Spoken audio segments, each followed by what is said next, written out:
Hello అండి, ప్రేమతో మీ రాణి. నా ఛానల్ ఎవరైనా ఫస్ట్ టైం చూస్తున్నట్లయితే వీడియో చివరి వరకు చూసి నచ్చితే లైక్ చేసి మీ ఫ్రెండ్స్ అండ్ ఫ్యామిలీ మెంబర్స్కి షేర్ చేయండి. సబ్స్క్రైబ్ చేసుకోండి. పక్కనే ఉన్న బెల్ ఐకాన్ క్లిక్ చేయండి. వాయిస్ అస్సలు బాగాలేదు, బాగా దగ్గు జలుబు. సో నా వాయిస్ని కొద్దిగా భరించండి. భోగి, సంక్రాంతి, కనుమ 3 రోజుల ఫెస్టివల్ని మేము ఎలా జరుపుకున్నామో ఈ వీడియోలో చూపించాను. వీడియో చివరి వరకు చూడండి. సంక్రాంతి అంటేనే చిన్న పెద్ద అందరికీ సందడే. రంగవల్లులు, బొమ్మల కొలువులు, భోగి మంటలు, హరిదాసుల కీర్తనలు, గాలిపటాల రెపరెపలు, పిండి వంటల ఘుమఘుమలతో అబ్బో ఊరు వడ ఉత్సవాలు అంబరాన్ని అంటేస్తాయి కదూ. పొద్దు పొద్దున్నే భోగి మంటలు వేసి కళ్ళాపు కొట్టి ముగ్గులు వేస్తుంటే చాలా బాగా అనిపించింది. రోజు ఆఫీస్ హడావిడి ఇవన్నీ కుదరవు, కానీ ఇలా అప్పుడప్పుడు మన పండుగ సంప్రదాయాలు ఫాలో అవ్వాల్సిందే. ఈ పండగకి అన్నయ్య వాళ్ళని పిలుద్దాం అనుకుంటే అన్నయ్య, వదిన, పిల్లలు అందరూ వాళ్ళ మదర్ వాళ్ళ ఊరు వెళ్ళారు. సో వాళ్ళందరూ అక్కడ సంక్రాంతి సెలబ్రేట్ చేసుకున్నారు. ఇక ఇంట్లో అమ్మ, అత్తయ్య, నేను పిల్లలతో కలిసి ఈ ఫెస్టివల్ని సెలబ్రేట్ చేసుకున్నాం.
హలో అండి, అందరికీ సంక్రాంతి శుభాకాంక్షలు.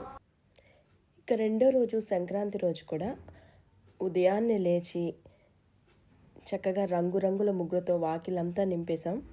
చక్కగా తలార స్నానం చేసి మళ్ళీ కొత్త బట్టలు వేసుకుని చక్కగా రెడీ అయిపోయామండి. అయితే పిండి వంటల వీడియో షూట్ చేద్దాం అనుకున్నాం, కానీ నేను లేనప్పుడే అమ్మ, అత్తయ్య కలిసి ఇద్దరు పిండి వంటలు చేశారు. సో నేను అందుకే ఆ వీడియో షూట్ చేయలేకపోయాను.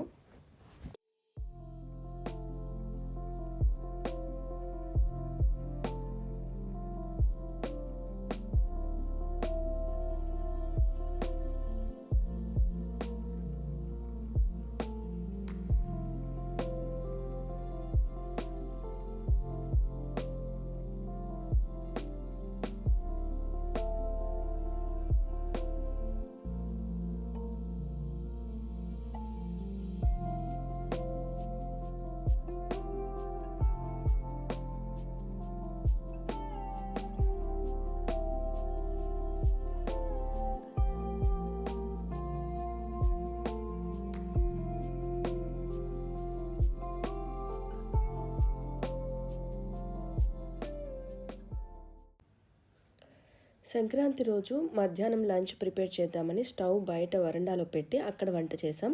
అత్తయ్య పిండి వంటలు కానీ కర్రీస్ కానీ అంటే వెజ్ ఐటమ్స్ చాలా బాగా చేస్తారు. అత్తయ్యతో కలిసి పులిహోర, పాయసం, గారెలు చేశాం. అమ్మ టొమాటో పప్పు, రసం, రొట్టి పచ్చడి, బంగాళదుంప ఫ్రై చేసింది.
ఇంటి వెనకాల అరటి చెట్టు నుంచి అరిటాకులు కోసి చక్కగా అందరికీ వేసి అందులో వండినవన్నీ వడ్డించుకుని చాలా సరదాగా భోంచేసాం.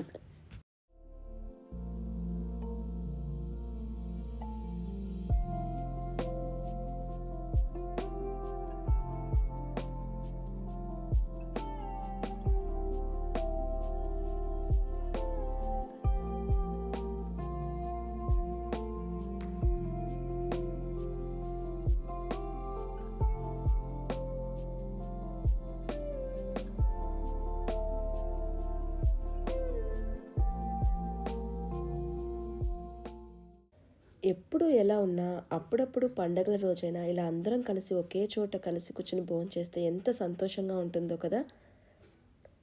చాలా చాలా ఎంజాయ్ చేసాం మేము.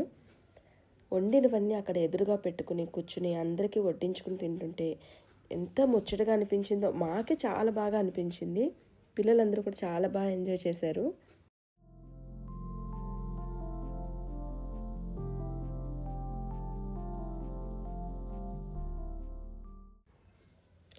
ఇక ముక్కనుమ రోజు లంచ్ టైం ఎప్పుడు వస్తుందా అని వెయిటింగ్. ఆ రోజు ముక్క లేనిదే ముద్ద దిగదనుకోండి. ఏమంటారు? పొద్దున్నే చికెన్ షాపు మటన్ షాప్ దగ్గరికి వెళ్ళి చూస్తే అసలు అక్కడ జనాలు క్యూ కట్టేశారనుకోండి. నాటుకోడి కోసం అని చెప్పి ట్రై చేశాను, కానీ దొరకలేదు. ఆఫ్టర్నూన్ లంచ్కి చికెన్ బిర్యానీ మటన్ కర్రీ చేసాం. చాలా బాగా కుదిరింది. నాకు మటన్ అంటే చాలా చాలా ఇష్టం. ఫుల్ లాగించేశాను. మీరు మీ సంక్రాంతి పండుగ ఎలా సెలబ్రేట్ చేసుకున్నారో నాకు కామెంట్ చేయండి. వీడియో నచ్చితే డెఫినెట్గా లైక్ చేసి అందరికీ షేర్ చేయండి. సబ్స్క్రైబ్ చేసుకోవడం మాత్రం మర్చిపోకండి.